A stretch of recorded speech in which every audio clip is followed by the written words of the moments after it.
Hi mga moms! So, this afternoon, hindi ako nakapag-intro kanina, wala tayong nagawa. So, we have... Michelle, alika!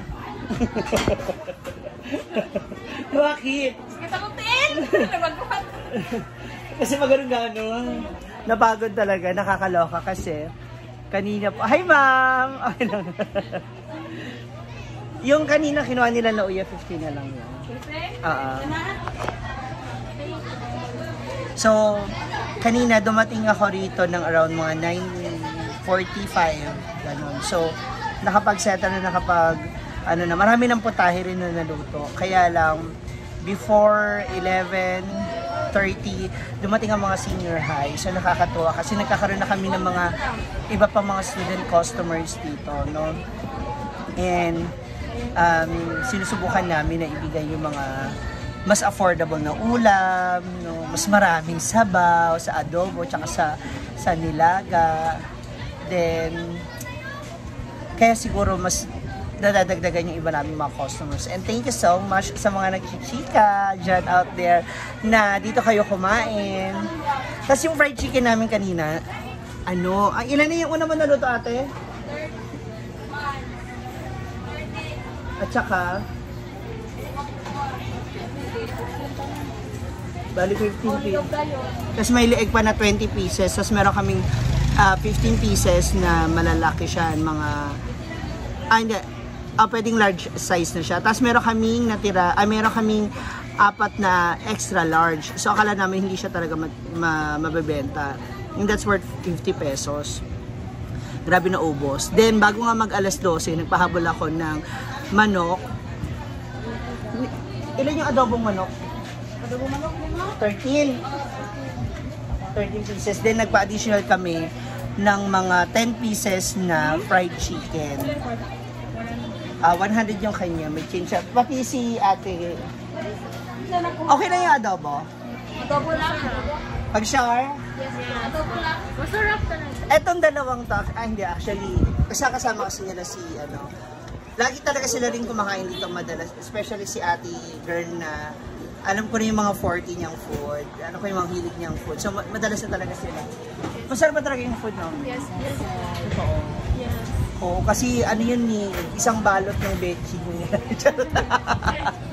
Thank you sa pabalik-balik. Balik sa kanya. Maghatag ko 5, kato ganito lang. Ay, thank you, mother. 35. So, di ba, nakakatuwa kasi wala na rin maupuan yung iba namin mga customer. Nakakatuwa in a good way kasi ibig sabihin didudumog na talaga kami. So yung mga teachers kanina, most of them nag-take out na lang kasi nga daw po, wala na silang maupuan. Kaya nakakatuwa yung mga, before kasi yung mga student na iilang kasi akala nila sa mga teachers na 2 peso na to. So thanks to you guys, thank you so much. At tomorrow, mag-iisip pa tayo ng mga bagong ulam. Good luck. So, ayun lang. Gusto ko lang talagang mag-thank you. Nakakapagod siya na nakaka-inspired pa na gumawa ng mas masasarap na ulam, na putahe. Though napakahirap talagang mag-budget ha, mga moms. Sa totoo lang, ang hirap budgetin ng mga putahe, ng mga ulam. Hindi namin alam paano siya pagkakasyahin, kung gaano karami and all, 'di ba? And thanks to Diday, nandito siya kasi umuwi po si sa Ate Bibian kasi meron pong emergency. Kaya si Diday ngayon ang kasama namin dito. At siya ang nandito sa rush area ng hugasan. Ayan. And congratulations din kay Alakay. Buntis na siya. Saan mo teacher? Ako hindi. First day kasi malakas pa nga. Hurot na rin! Tari, ang linis na kagad. Kung kami maagang mag-uuwi talaga. Ayan. Marami pa tayong gagawin. So ako mag-chop naman ako. So mamaya abangan ninyo kung ano pa iba namin gagawin. Chika mo na tayo slide. So ito na mga moms na matapos yung nangyari kanina na napakaraming tao, grabe. Nakakapagod siya pero napakasaya, sobrang saya kasi ubos na naman po yung aming mga ulam.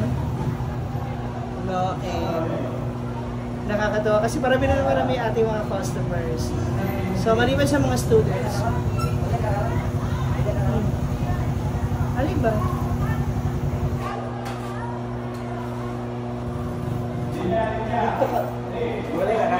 Ako sa kiya. Oh, mamamaliit ni Papa. Ako na sa kiya. Ako na. Dito ko na. Mamaya na. Balik ka ba na ako mamaya? Paglabas ko na lang, tawagin kita. Ha? Ayaw. Pagpalapay eh. Kasi nakpila. Ano man? Nadali nga nagbablog ako. So, eto na. Ako, kasi may nagdi-distract po mga parang gusto niya manligaw. Parang sa ulo. Oo niya, wait lang. So, eto na. I-open na natin to kasi itong in-order ko is maaari din po namin magamit dito sa aming store.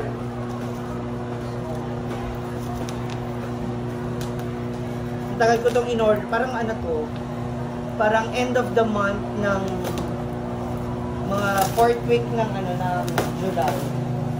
So ngayon, finally dumating na siya. Sana talaga maganda siya, sana okay siya. Sabi ko nga sa inyo, kapag ako talaga medyo nai-stress, isa to sa mga isa to sa mga nagpapakalma sa akin, nagpaparamdam sa akin na okay na yan, kalma na. Kaya yun, ang ending, yung mga naiipon ko, dito lang nila pupunta. Pero at least meron kami additional gamit. Kasi minsan, pag gusto ko pong matulog dito, magpahinga or maidlip, sa sahig ako mismo, naglalatag lang ako ng karton. O kaya yung sapid namin sa floor mat, so sana okay siya. Sana matibay, sana magtagal. Ay?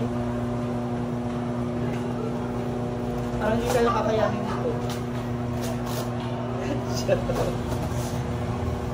Para sa akin, parang babagsak na lang. So, nabili ko siya kasi naka-sale. Yan. Ay!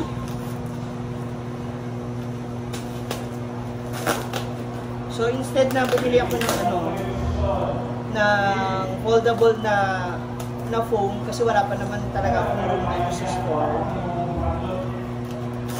Bumili muna ako ng folding bed.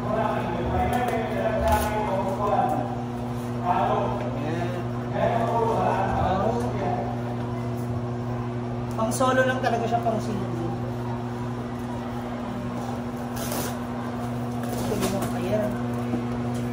Pero maganda kasi siya. So alam ko nag-appear din to sa mga ha? May panek pillow. So alam ko nag-appear din to sa mga di-adjust pala siya. Okay. Yan. Diba?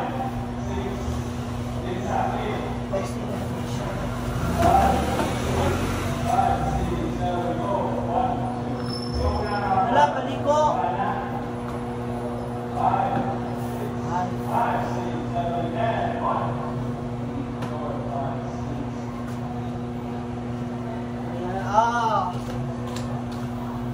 Tanawa mga moms.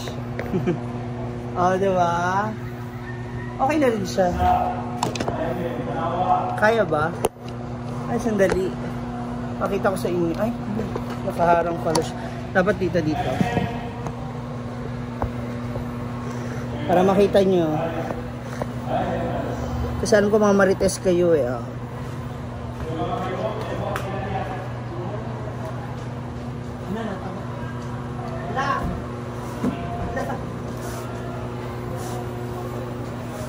Hindi ko siya bibigay. Para babagsak siya. Yan. Ay! Parang it's a prank. At least meron na akong bed. Pero parang siyang babagsak. Natatakot ako.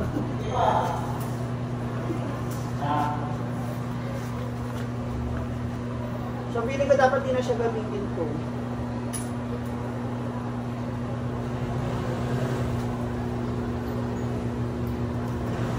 Mas maganda Kala ko isasabad na lang siya.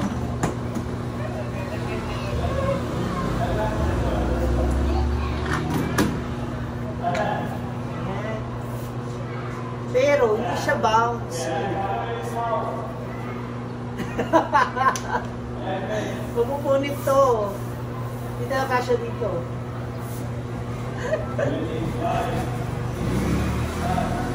Okay na to.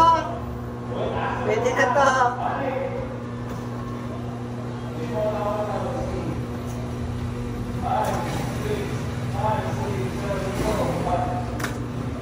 Diba? Tchadan!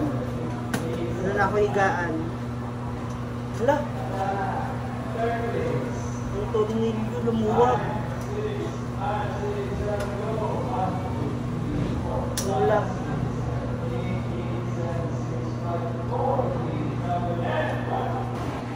So that's all for now mga moms. Kita-kits till next time. And please don't forget to follow, like, share, and comment down below for your suggestions and comments. Okay? Mamamalingkin na ako kasi medyo marami-rami pa tayong pamamalingkin. See ya!